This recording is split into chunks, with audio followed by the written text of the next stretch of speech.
un geste qui a marqué à jamais l'histoire du football. En 2006, encore secoués par leur cuisante défaite de 2002, mais animés par l'esprit de 1998, les Bleus entament une nouvelle Coupe du Monde en Allemagne. L'équipe de France, alors portée par le sélectionneur Raymond Domenech, avance avec assurance dans la compétition. Après avoir éliminé le Brésil en quart de finale et le Portugal en demi-finale, l'équipe tricolore espère rapporter la coupe à la maison en l'emportant face à l'Italie en finale.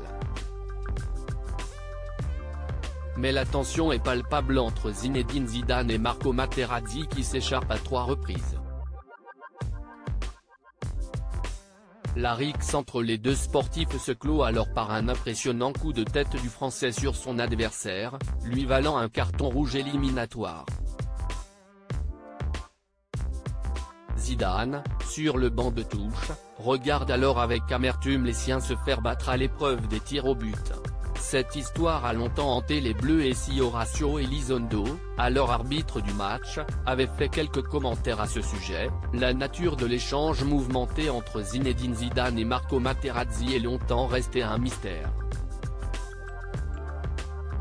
Pourtant, vendredi 7 avril, l'ancien international italien a accepté de répondre aux questions d'Italian Football Television et a levé le voile sur cette scène incroyable. Les personnes qui vivent en Amérique connaissent cela avec la NBA, ce qu'on appelle le trash talk. Mon trash talking était minime. Il m'a dit qu'il m'offrirait son maillot après le match et j'ai répondu non, je préfère ta sœur. Une petite phrase qui n'a pas du tout été au goût du papa d'Enzo, né en mars 1995, de Lucas, né en mai 1998, de Théo, né en mai 2002, et d'Elias, né en décembre 2005. Supérieur à Zidane, Barthez, Thuram, que sont devenus les anciens de l'équipe de France 1998 ?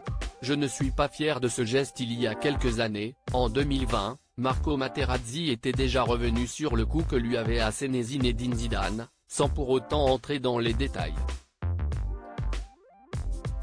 Lors d'un live Instagram de Nicolo De Vitis, il avait simplement indiqué que l'échange aurait pu être encore davantage musclé. Le coup de tête de Zidane ?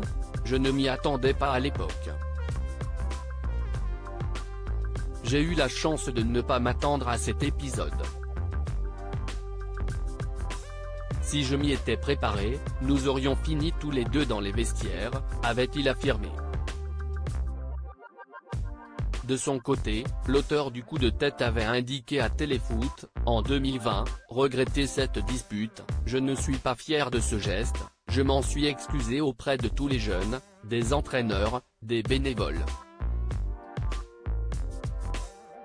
Article écrit en collaboration avec 6 médias Crédit Photo, Aflo.